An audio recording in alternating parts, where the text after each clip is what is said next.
21 থেকে 23 আগস্ট রাজ্যভিত্তিক পাওয়ার লিফটিং খেলার আয়োজন করা হচ্ছে। রাজধানী আগরতলার বিবেকানন্দ ব্যায়ামাগারে ত্রিপুরা পাওয়ার লিফটিং অ্যাসোসিয়েশনের উদ্যোগে আগামী 21 আগস্ট থেকে 23 আগস্ট পর্যন্ত চলবে। অনুষ্ঠানটিকে কেন্দ্র করে ত্রিপুরা পাওয়ার লিফটিং অ্যাসোসিয়েশনের সম্পাদক নারায়ণ চন্দ্র দেবনাথ তিনি একটি সাংবাদিক সম্মেলন করেন এসোসিয়েশনের সদস্যদের নিয়ে।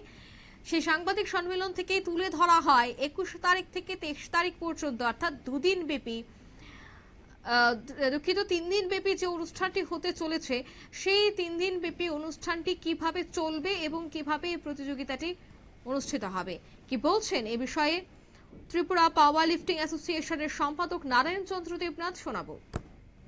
ত্রিপুরা পাওয়ার লিফটিং অ্যাসোসিয়েশনের সেক্রেটারি নারায়ণ চন্দ্র দেবনাথ।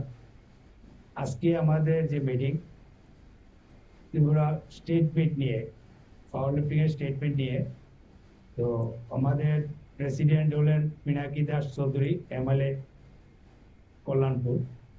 তো ওনার পারমিশন নিয়ে আমরা আজকে মিটিং করেছি। যে মিটিং এর যে সিদ্ধান্ত হয়েছে, স্টেট মিট হলো আমাদের আগামী 21, 22, 23 এই 3 দিন আমাদের কম্পিটিশন হবে, সারা ত্রিপুরা কম্পিটিশনটা হবে।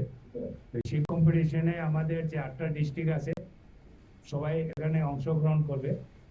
তো এই অংশগ্রহণের ভিতরে আমাদের যে আজকের মিটিং এর যে সিদ্ধান্ত কোন জায়গায় হবে, সেই সিদ্ধান্ত হলো এনএসআরসিসি তে আমরা স্টেট মিট করব, অথবা যদি মেজরিটি টাইম হলো আরসিসি করার, আর তার ভিতরে খোয়াই এসে খোয়াই করার চান্স আছে, এটা হলো কম পার্সেন্ট। আমরা মেইনলি আশা করি যে যদি খোয়াই ফেলুর হয় তো আমরা এনএসআরসিসি তে করব। তো আমাদের যে করার আগে যে ডিস্ট্রিক্ট মেট, তারা ডিস্ট্রিক্ট মেটে করার আমরা 15 তারিখ পর্যন্ত টাইম দিচ্ছি, যে 15 তারিখ আপনারা শুনলেন, অর্থাৎ খোয়াই ডিস্ট্রিক্ট থেকে শুরু করে কিভাবে চলবে এই অনুষ্ঠানটি সেই বিষয়টা নিয়ে আলোচনা করা হয়। তাই যারা আগ্রহী রয়েছে তারা অংশগ্রহণ তো অবশ্যই করবে। তবে ধরনের পাওয়ার লিফটিং অ্যাসোসিয়েশনের উদ্যোগকে সাধুবাদ জানাচ্ছেন ক্রীড়া মহল। নিয়ে নিচ্ছি ছোট্ট একটি বিজ্ঞাপন বিরতির সঙ্গে থাকুন।